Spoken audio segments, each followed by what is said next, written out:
Paano kung sabihin kung kaya mong gumawa ng ganitong PowerPoint sa loob lamang ng 5 minuto gamit ang AI? At ang kailangan mo lang ay isang lesson plan at ang tamang prompt. Hello mga ka-teacher! Welcome back sa aking account. Ngayon, ipapakita ko kung paano gamitin ang Notebook LM para makagawa ng presentation na handa nang i-present sa klase.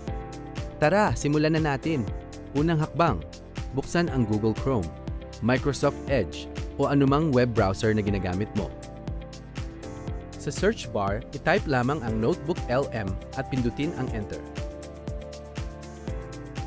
Kapag lumabas na ang website, i-click ito at mag-sign in gamit ang iyong Google account.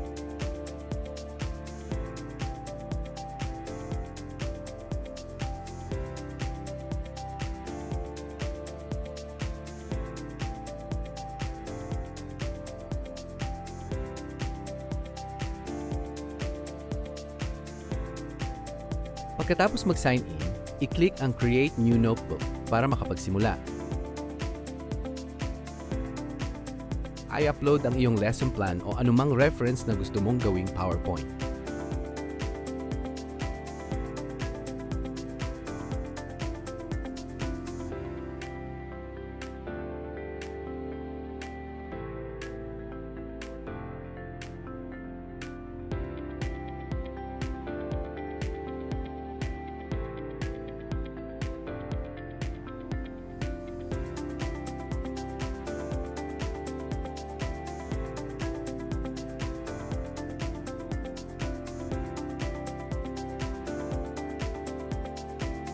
Ngayon, i-paste ang iyong PowerPoint prompt.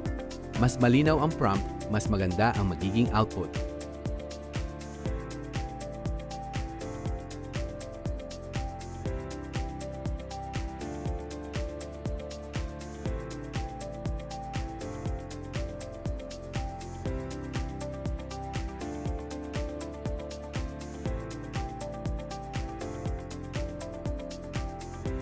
Hintayin lamang ang Notebook LM na buuin ang iyong presentation.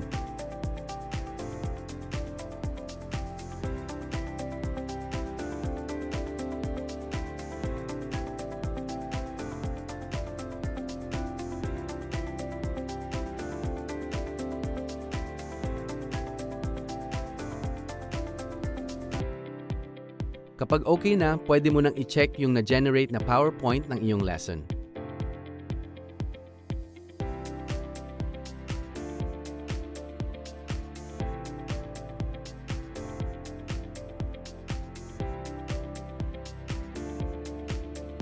Kapag wala ka nang nais baguhin, pwede mo na itong i-download as PowerPoint and voila! May instant PowerPoint ka na! Kung nakatulong ang tutorial na ito, huwag kalimutang mag-like, mag-share at i-follow ang aking account.